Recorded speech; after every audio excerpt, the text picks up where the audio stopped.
This one's been on my heart for a while. I hate racializing things. Not everybody's black, so I get why some people tune out. If someone got deep into a culture I haven't lived, I'd say the same. I can't follow that far in. What I really think about is how conditioned we all are. A lot of people stuck in the past, dragging up outdated points, without understanding then and now are two different worlds. Simple example, I can't fairly compare my intelligence to my parents' generation because it's about access. I've got ChatGPT, instant answers. They had the Dewey Decimal System, and good luck if the book was checked out. I've got Amazon. And my own kids will do the same to me. Dad, you waited a whole day for a package. We're basically living in the Jetsons at this point. Hey, how come we don't own our own tennis shoe? When Nike started out of their garage. Like, Phil Knight started out of his garage. And I tell people all the time, look, it's not about a color. Like, think about it. Even though when I help black-owned business, I'm doing that because we at the bottom of the totem pole. But we want to create product for everybody. This product is for everybody. Blacks, white, Asian, Latino. But you don't have too many black-owned companies. Like, show me how many black-owned tennis shoe companies out there that's making functional shoes that actually own it. It's not that many. It's a problem. Yeah. So when I find a problem, you know, my passion get like, I need to do this. I got to show the world. In the food industry, I realized that we didn't have enough healthy alternative foods for us. So I found a problem. I created Miller Family Food. I said, well, you know, I got to make healthy alternative food, snacks, everything. Is that based out of New Orleans? Yes. Okay. Yes. And so I was inspired by going to Tulsa, Oklahoma. And, you know, in the Black Wall Street, 1920, what happened to our people. And it's like you had so many successful, rich black people, and it was burned down. But I met this guy that owned a grocery store called Oasis. Yeah, A.J. Johnson. Yes. Yeah. And so I'm like, you know what? I'm going to put my food in your grocery store and I'm going to support you. We support all these other companies, but why not support Oasis and AJ? He's doing good stuff in the community, and what you know about that store, as I've been down there, is that the predominantly of that area that's white is poor individuals, yes. You know, and so I love the work that he's doing. But when you think about, again, being yourself, what's been the biggest surprise of the stardom? You've been in this game for a very, very long time. What's been the biggest surprise about it? Gotta give Master P his flowers. He practically raised me in my 20s, not my childhood. Right when I got drafted, stepped out of dorm rooms and routines into a world where I could walk into a dealership and sign for myself, no cosign, all mine, everything shifts overnight. And his music was the soundtrack to that whole transition. It wasn't about history lessons or deep facts. It was pure energy. Everybody knew his story. New Orleans kid who went out to California, grinding, selling takes out the trunk until it finally hit. Brought that hustle back home and blew up. Hustler, baller, gangster, hit catalog to match. Nobody's sound system knocked like his. Had the 412s and 215s in the Hummer, and nothing hit harder. Best mixed, best engineered, heaviest bass. That's Cadillac riding music right there. That's why he gets his flowers from me. All right, let's get back into it.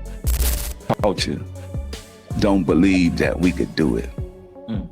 You know, because they just don't get it. They like, how you could do this?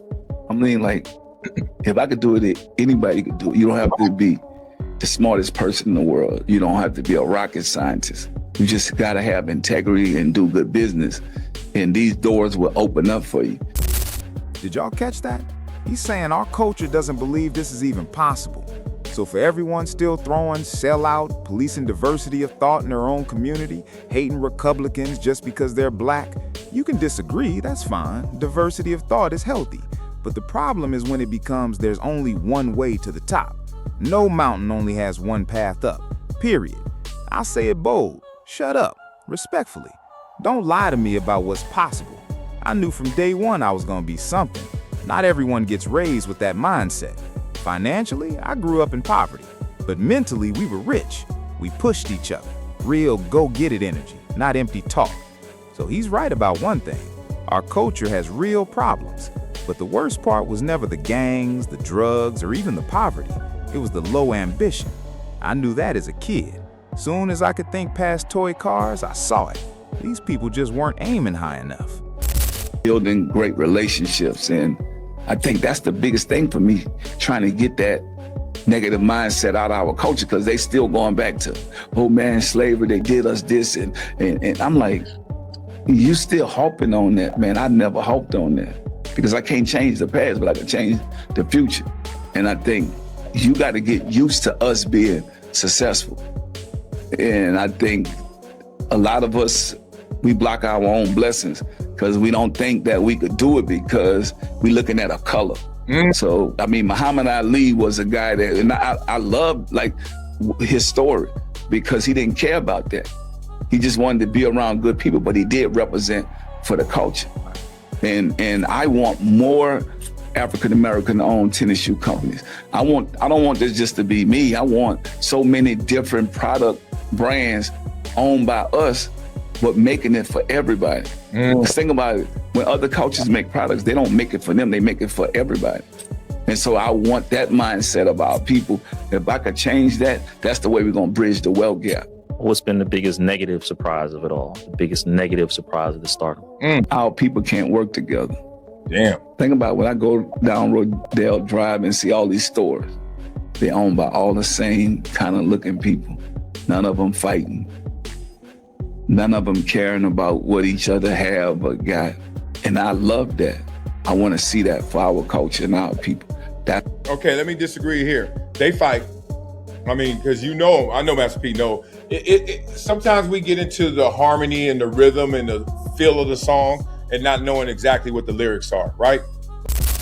Let me push back a little here. Sometimes we vibe with a song's rhythm and don't actually catch the lyrics. Like, whoop, there it is. You get lost in the flow and realize you don't even know what he's saying half the time. Sometimes words just don't mean much. Now, Rodeo Drive, he's right. It doesn't look like me or Master P. But don't act like those business owners fought for lower rent either. My favorite taco spot just shut down for a year for renovations, reopened, and I'm thinking, grand opening, grand closing? Turns out it was a lease dispute over pricing, so they just redid the whole place. Brand new, over and over. Everybody deals with this. That's the mind game, making you think your struggles are unique. They're not. Same as in sports. That guy across from you is scared too, doesn't want to get hit either, but he still answers the bell. Everybody's got problems. We just dress them up differently. Like to educate our culture and our people, because we got to get on that page. Like, we get on that page, we're gonna be dangerous, because we spend $1 trillion a year. 2.1 trillion. 2.1 trillion, think about it. And we don't own nothing. No, we own. And we make 0.1% of black CEOs in Fortune 500 companies, but we spending all. I get what he's saying.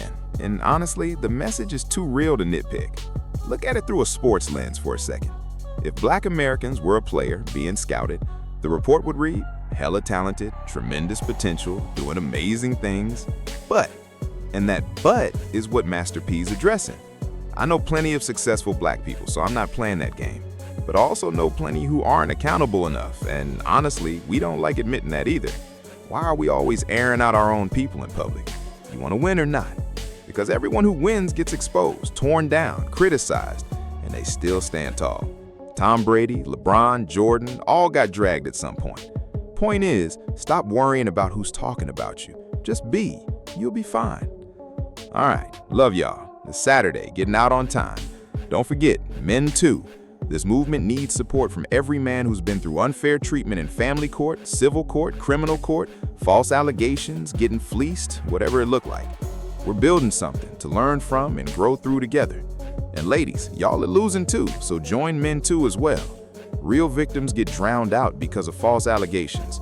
Real women aren't getting courted or married at the rate they want because a lot of men are done being burned, done with setups, done with getting cleaned out in court. I know guys who've sworn off marriage completely. I used to tell them they were tripping.